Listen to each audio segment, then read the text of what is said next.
Veterans Day is a very big deal. We know that the survivors have all kinds of scars, and the World War II survivors, like my dad, they're not around very much anymore. We're seeing them disappear, and with them, all the stories. So I thought I would share the story of my father's military service. In those days, there wasn't an Air Force. The Army had the members who were flying and who were fixing the airplanes, and my father became an airplane mechanic.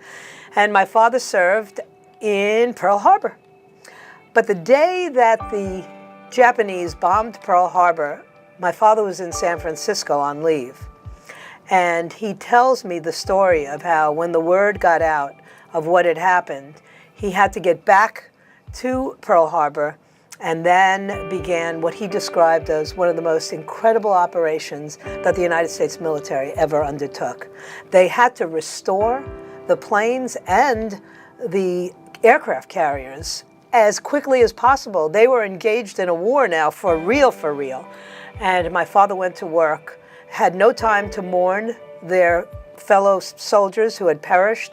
They just had to put things back together. My dad's a Canadian. He served with the Canadian military in World War II. He went over to England, and then through Holland, the Canadian troops were given the task of getting the Nazis out of Holland, the Netherlands, and he was over there for several months. My dad was a captain in the Army, Captain Donald Curtis, and he was an artillery specialist and a company commander. He was sent all around the country to teach the other troops how to use the artillery. He was too young for Korea and too old for Vietnam, so he didn't serve, but he did serve the country in teaching other people in the Army how to hit tanks and the enemy. You know, my dad never really talked about World War II until I was probably 20-something years old. For his 80th birthday, I took him to France, and while we were there, he said, "I have to stop by this church." I'm like, "What are you talking about, Dad?" He said, "There's this church I have to go see." And it was in a small little town outside of Paris, and it took us probably 4 days to find where this church actually was. And when we walked in, it was just magnificent. But on the altar of this church, there was a huge glass case, and in the case was a huge book. And one would assume, you're in a Catholic church, that it was the Bible.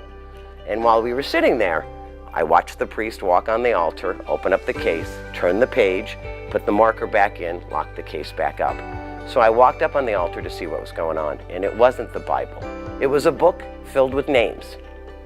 And I looked at the priest and I said, "What's up with the names?" He goes, "Those are the names of the American soldiers that saved this church from being destroyed." And lo and behold, there was my father's name as being one of the thousands of soldiers who saved this church from total destruction during World War II. My cousin Matthew was actually stationed out there in Afghanistan years ago, and his girlfriend stayed close with the family while he was gone. She was missing him terribly. So one day, me and her are going out to lunch, hanging out, and we come back, and there's an envelope on her windshield.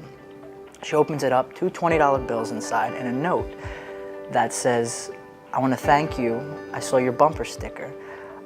Take your veteran out to dinner on me, and I want to thank you both, you for waiting and him being deployed."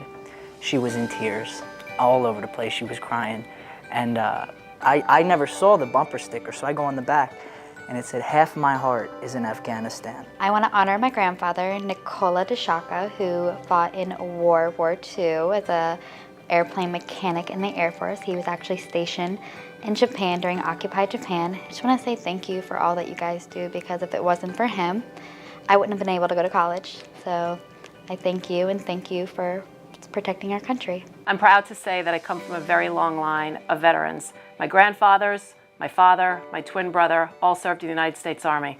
I thank them and all the veterans for all they've done for our country. We need to remember these veterans. We need to know that these men and women who served did it because they knew it was the right thing to do.